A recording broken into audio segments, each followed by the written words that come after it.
Hello guys! Hello! This is for Sagittarius. Welcome dito sa aking channel. Okay, Sagittarius, welcome. Happy birthday! Happy birthday ngayon. Okay, happy birthday. Happy birthday, Sagittarius.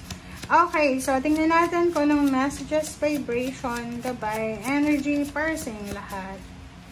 Sagittarius.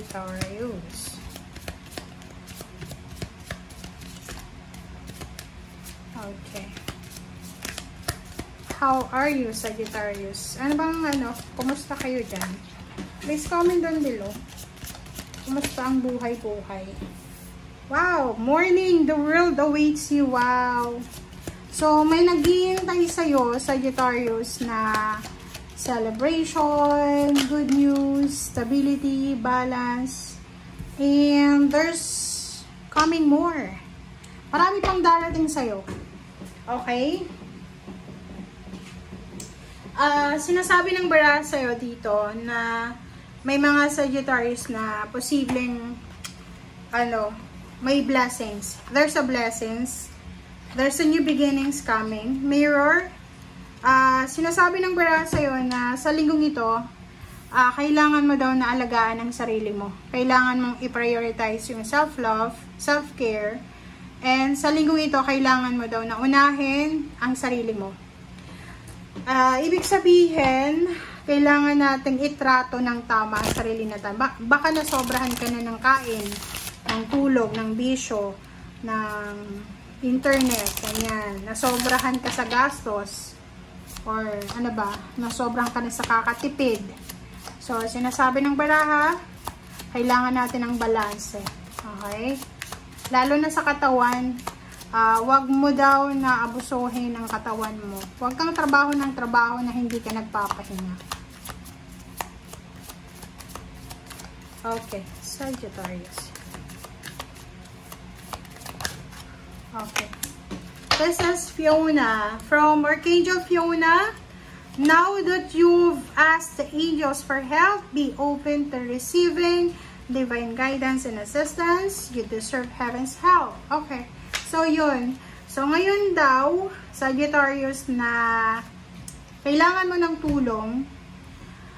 Since nag-pray ka na, nag-manifest ka na, nag-invoke ka na sa mga angels. So, ihanda mo na ang sarili mo kasi makakatanggap ka ng divine guidance, divine learnings, divine message, assistance na pwedeng makatulong sa'yo sa kung ano man yan na gumugulo sa buhay mo. Alright? So, tingnan natin.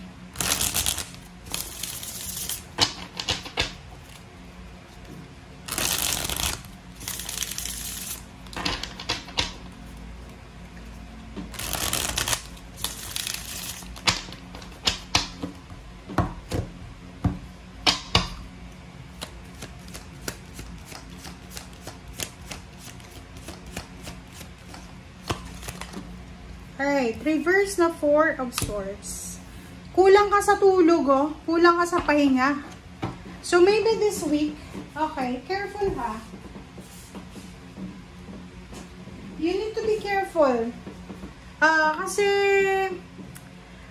Sagittarius, maybe, nagtatrabaho ka araw-gabi. Or maybe palagi kang nag-overtime. Kasi yung 4 of Swords dyan, this is a manifestation card na kailangan mo ng pahinga. Kailangan mong matulog ng tama sa oras. Kailangan mong kumain ng tama. Okay? Kasi pwedeng magsisi ka sa bandang huling yan eh. Diba? Kailangan mong paghandaan yung okasyon, yung Pasko, tsaka New Year. Isang okasyon ang kailangan mong paghandaan. Diba? So, bakit ka pagod na pagod? So, sabi ng baraha dito, may travel ka na gagawin. So, maybe magta-travel ka ngayong December. Pwedeng magbabakasyon ka.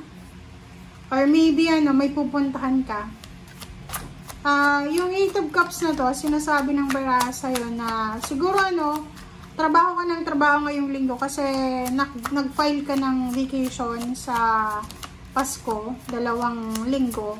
So, kaya ka siguro nagtatrabaho kasi alam mo na magbabakasyon ka. But, hindi daw maganda yan. Okay. Sa relationship, nakikita ko sa'yo dito na possible na isa sa inyong dalawa, ng asawa mo, ng boyfriend mo, ng girlfriend mo, ay meron kayong mga third party. May third party ba kayo? Or meron kayong nagugustuhan na iba? So, nakikita ko sa'yo dito, if ever lang na makaranas kayo ng temptation, if ever lang na dumaan kayo sa ganyang klaseng sitwasyon, yung parang temptation talaga siya eh. Yung itatempt ka ng universe na magkagusto sa iba, or yung person mo, kinakailangan mong timbangin yung sitwasyon. Isipin mo, eto bang sitwasyon na to is makakabuti ba to sa emotion ko and then sa financial ko? Parang ganun. Yung Four of Swords dito, mayroong mga Sagittarius na medyo pagod na pagod kayo sa pag-handle ng mga finances nyo. Pagod ka sa trabaho and at the same time, meron ka pang obligation sa family. Yung Queen of Cups naman, maybe you have a relationship with a water sign, Pisces, Scorpio, and Cancer, na posibleng mag-end siya, na pwedeng makaramdam ka ng panghihinayang.